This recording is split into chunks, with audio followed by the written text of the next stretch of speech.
মানে প্ৰথম কথা বৰ্তমানৰ যিখন অসমৰ বিজেপি চৰকাৰ বা দেশৰ যিখন বিজেপিৰ চৰকাৰ এখেতসকল গণতন্ত্ৰৰ নামত মানে গণতন্ত্ৰ চলোৱা নাই, স্বৈৰতন্ত্ৰ চলাই আছে।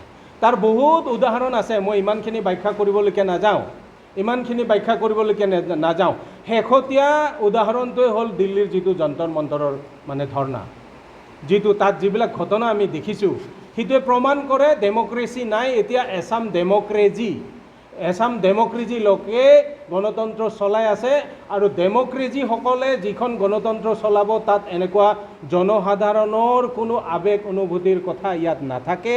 তেখেতসকল জনসাধাৰণৰ প্ৰতি কোনো প্ৰকাৰে একাউণ্টেবল নহয়, দায়বদ্ধ নহয়, তাৰ যথেষ্ট প্ৰমাণ আছে। এইটো কুলচি নদীবানৰ শেহতীয়া প্ৰমাণ।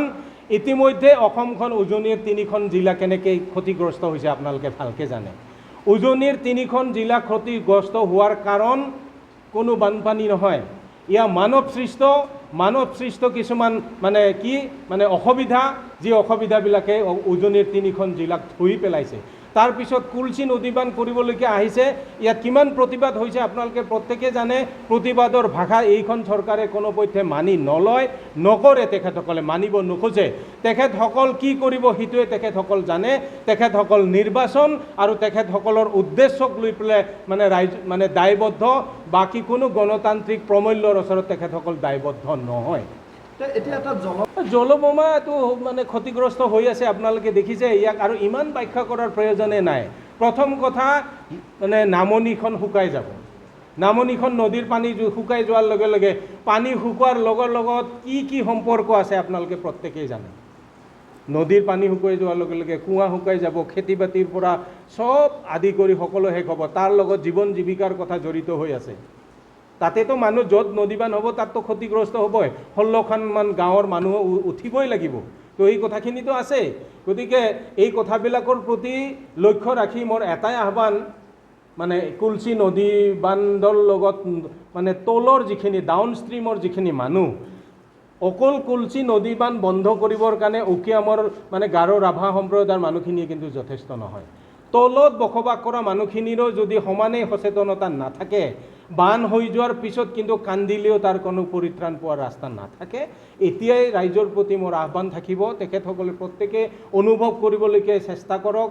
অনুভৱ কৰিবৰ কাৰণে মই প্ৰত্যেককে আহ্বান জনাইছোঁ, আগবাঢ়ি আহক। বান যাতে নহয় তাৰ কাৰণে আপোনালোকে মানে সচেষ্ট হওক, আগবাঢ়ি আহক।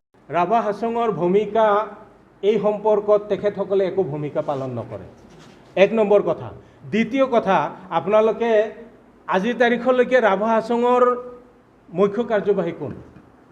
কাউন্সিলৰ আইন মতে টংকেশ্বৰ ৰাভাই অভাৰটেকিং কৰাৰ শপত গ্ৰহণ কৰাৰ 14 দিনৰ পিছত তেখেতৰ পদ খালী হৈ গৈছে। আজিলৈকেতো কাকো দেখা নাই, কাক নিয়োগ কৰিছে? ডাঙৰ প্ৰশ্ন। গতিকে তেওঁ এতিয়াও ৰাভা হাছঙৰ চিফ হৈ থাকিবৰ কাৰণে এটা ভেটুৰকে এটা কাৰচাজি কৰি আছে। সেইটো কাউন্সিলৰ মানুহৰ পৰা মই বিভিন্নজনৰ পৰা এই কথাখিনি স্পষ্ট হৈছোঁ।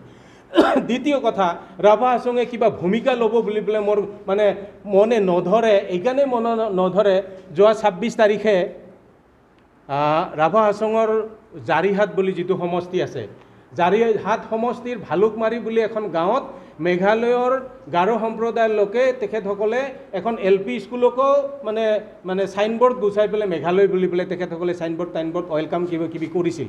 আৰু সেই কথাখিনিকে চাবৰ কাৰণে কাউন্সিলৰ প্ৰতিনিধি হিচাপে সুমিত ৰাভাৰ নেতৃত্বত বড়ো আৰক্ষীৰো লগ গৈছিল। যোৱাৰ পিছত তেখেতসকলে আচলতে কাজিয়া এৰাই চলিব খুজিছিল, ভাল কথা। কিন্তু তাৰে প্ৰতিনিধিজনক তেওঁৰ দায়িত্ব আছিল কাৰণে, ৰাইজৰ প্ৰতিনিধি কাৰণে তেওঁ ৰাইজৰ লগত কথা পাতিব খোজোতে তেখেতক আবদ্ধ কৰি পেলাই পিটিছে। 3জন ব্যক্তিক। জাৰিহাট আঞ্চলিকৰ পশ্চিমলোকীয় আঞ্চলিকৰ ছেক্ৰেটাৰী আছিল অমিত ৰাভা, বিনন্দ ৰাভা বুলি এগৰাকী মানে ঠিকাদাৰ কাউন্সিলৰ, আৰু অশোক ৰাভা তাৰে প্ৰতিনিধি, সাধাৰণ সদস্য। তেখেতসকলক আগচি ধৰি পেলাই পিটিছে। এই কথাখিনি কাউন্সিলৰ কোনো প্ৰতিনিধিয়ে, কোনো ৰাভা হাছঙৰ কৰ্তৃপক্ষৰ কোনোৱে, দল সংগঠন কোনো মেডিয়াৰ আগত কোৱা নাই। মই গুৱাহাটীৰ মানে মৰিগাঁৱৰ পৰা আহি থকা অৱস্থাত মোক বন্ধু এজনে জনাইছিল, দাদা এনেকুৱা হৈছে। মই সাংবাদিকক ফোন কৰিছিলোঁ, কোনেও গম নাপায়।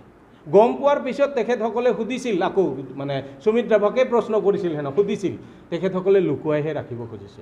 আৰু এই কথাখিনিৰ পৰাই গম পোৱা যায় তেখেতসকলে নদীবান হ'লেও একো কৰিবলৈকে নাহে। একো প্ৰতিবাদ নকৰে। কাৰণ টংকেশ্বৰ ৰাভা এতিয়া বিজেপিৰ MLA হিচাপে, পবিত্ৰ ৰাভা, ৰাজু মেচ বিজেপিৰ MLA হিচাপে তেখেতসকল বাধ্য, তেখেতসকল বাধ্য। আৰু টংকেশ্বৰ ৰাভা বিভিন্ন প্ৰকাৰে বিজেপিৰ ওচৰত মানে কি হৈ আছে, তেওঁ বাধ্য হৈ আছে। সিদিনা তেখেতক যিজন টংকেশ্বৰ ৰাভাই বিধানসভাত ৰাভা ভাষাত মানে কি লৈছিল, শপত গ্ৰহণ কৰিছিল, ৰাভা ভাষাত 1 মিনিট তেখেতক মানে ৰাভা ভাষাত ভাষণ ৰাখিব কৈছিল অধ্যক্ষ ডাঙৰীয়া, তেখেত পাৰা নাই, নোৱাৰে, নাজানে ৰাভা ভাষা, কেনেকৈ ব্যাখ্যা কৰিব। তো এনেকুৱা ধৰণৰ দুৰ্বলতা, আকৌ দুৰ্বলতা, বহুত দুৰ্বলতা আছে আমি জানো, আজিয়ে কোৱাৰ পৰিৱেশ নিশ্চয় নাই। কিন্তু মই নিশ্চিত 3জন বিধায়ক টংকেশ্বৰ ৰাভাৰ মতে চলিব, টংকেশ্বৰ ৰাভা যি কয় তাকে কৰিব।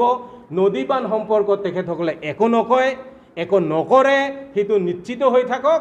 নদী বান্ধ যদি বন্ধ কৰিব লাগে, কলচি নদীৰ নৈপৰীয়া অঞ্চল জাতি, বৰ্ণ, ধৰ্ম নিৰ্বিশেষে সকলোৱে লগ লাগি বাধা দিব লাগিব।